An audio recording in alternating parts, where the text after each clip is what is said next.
नमस्कार मु श्री राधाकांत सार जिला वकील संघ सभापति।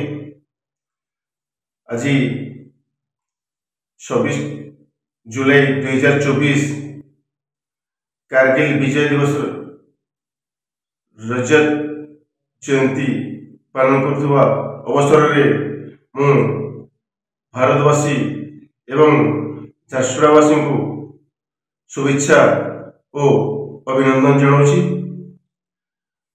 आज 25 वर्ष पूर्व 26 जुलाई 1969 कारगिल युद्ध भारतीय जवान भारत को यह कारगिल विजय सफलतार वार्ता दे 527 वीर जवान शहीद होती एवं शहीद होता 527 वीर जवान मान को मोर गभीरतम हृदय श्रद्धांजलि जनाऊँगी एवं कोटि कोटि प्रणाम जनाऊँगी एवं तांकर अमर आत्मार सद्गति मु पाखे श्रद्धांजलि जनाऊँगी एवं समग्र भारतवासी आज यही रजत जयंती उत्सव को आज विजय कारगिल उत्सव भाव में पालन करुचु। जय हिंद, जय भारत, जय जवान, जय किसान।